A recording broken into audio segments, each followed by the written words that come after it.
дар толори суди шаҳри Хуҷанд мурофии охирини айбдоршаванда Илҳом Хакиров баргузор гардид.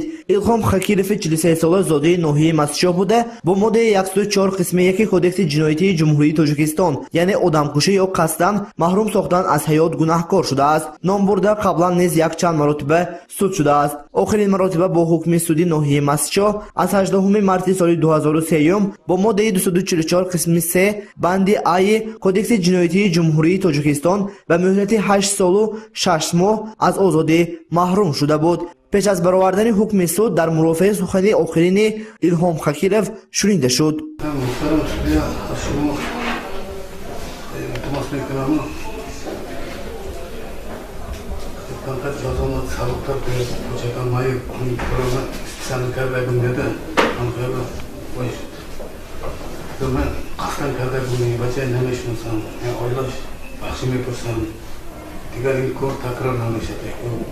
Илҳом Хакиров санаи 19 августи соли 2018 дар ҳолати мастӣ бо гумони оне ки гӯё як шиносаш Павел Абдураҳмонов дар вақти бурдани хобаш аз кисааш 500 сомонии маблағро гирифтааст, дар маҳаллаи 34-уми шаҳри Хуҷанд дар атрофи мағозаи Анис вохӯрда маблағро аз ӯ талаб кардааст.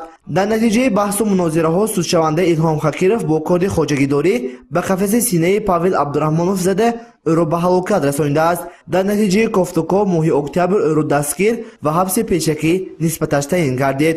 Акмал Савриддинзода, раиси кунандаи мурофиаи судӣ пас аз машварат нисбати айбдоршаванда Илҳом Хакиров ҳукм баровард.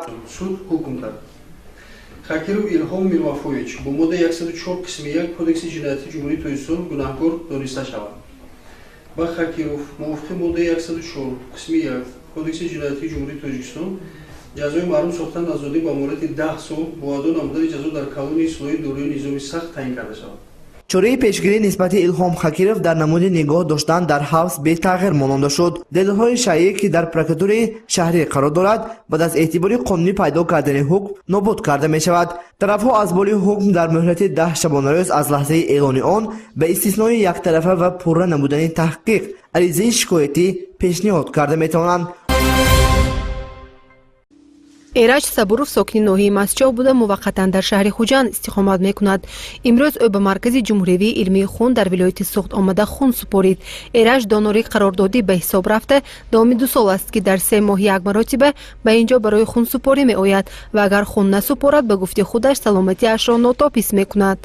дар филиали муассисаи давлатии маркази ҷумҳуриявии илмии хун дар вилояти Суғд дар соли 2018 дар умум 7631 нафар хун супориданд ки аз онҳо 3740 литр хун коркард гардидааст. ба ин шумора донорони ихтиёрӣ, беподош ва донорони қарордодӣ дохил мешаванд. иттилоъ дода шуд ки дар соли 2018 донорони қарордодӣ назар ба соли 2017 наздик 300 нафар кам ба қайд гирифта шуда, дар ҳамин ҳол донорони ихтиёрӣ зиёд гаштанд. шумораи донорони ихтиёрӣ дар соли 2018 2744 нафарро ташкил додааст ки назар ба соли 2017 беш аз 400 нафар зиёд мебошад. масъулин мегӯянд ки талабот ба ҳамаи намуди гурӯҳи хунҳо имрӯз дида мешавад, аммо баъзе ҳолатҳое мешавад ки ба гурӯҳи хунҳои манфӣ норасогӣ ба мушоҳида мерасад. хунҳо дар яхдонҳои махсус гардонидашудаи ҳарорати манфӣ ва мусбӣ бо вақтҳои муайян шуда нигоҳ дошта шуда барои эҳтиёҷмандон дода мешавад. бояд гуфт ки нафаре ки ба ин марказ бо мақсади донор шудан меояд, аз ӯ якчанд намуди таҳлилҳои хун гузаронида мешавад. аз ҷумла гурӯҳи хун таҳлили якчанд намуди вирусҳо мебошад ки ҳамааш ройгон аст. ҳотам ҷумаев иштирокчии ҷанги афғон мебошад. замоне ки ӯ ба майдони набард сафар баргардид, ҳанӯз ҷавони 18 сола буд. он лаҳзаҳоро ҳотам ҷумаев хуб дар хотир дорад.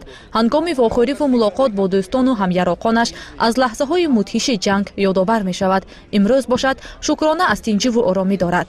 30 сол қабл 15 феврали соли 1989 ҷангиёни иттиҳоди шӯравӣ аз хоки Афғонистон бароварда шуданд. аз вилояти Суғд зиёда аз 3000 нафар мардони шуҷоъ барои пойдории сулҳ дар ин минтақа сафарбар гардиданд. аз ин шумора 87 нафарашон шаҳид гаштанд. айни замон бошад дар вилояти Суғд 2967 нафар ҷанговарони афғон умр ба сар мебаранд. аз ин шумора 100 нафарашон маъюби ҷанг мебошанд.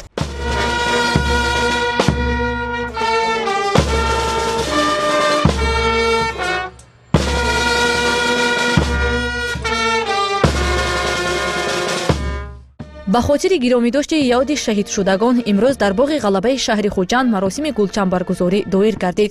Собиқадорони ҷангу меҳнат, сокинони вилоят ва ҷавонону наврасон барои поз доштани хотири ҷанговарони шаҳидгашта бо гулу гулдаста ба ин мавзеъ омаданд.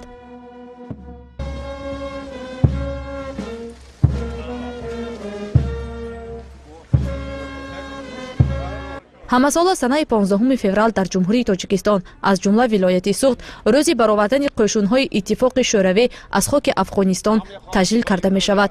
Дар ин рӯз баргузории мулоқоту вохӯриҳо ба ҳукми анъана даромадааст, зеро корнамоии онҳо намунаи ибрати насли ҷавони имрӯза мебошад.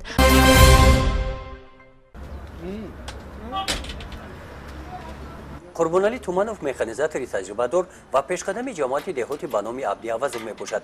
Имсол ӯ соҳиби чунин воситаи истеҳсолот трактори нав гардид. Дар мавсими киштикори баҳорӣ ҳамин тракторро корфармудани ҳаст.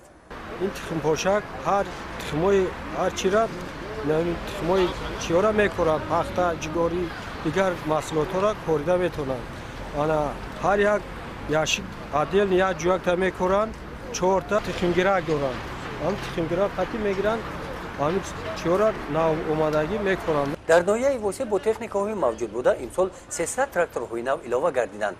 Дар намоиши тайёрии техника ва мошинолотҳои кишоварзӣ ки ба мавсими киштикори баҳорӣ аз ҷониби раёсати кишоварзии ноҳияи Восе доир карда шуд, қисме аз онҳо иштирок карданд.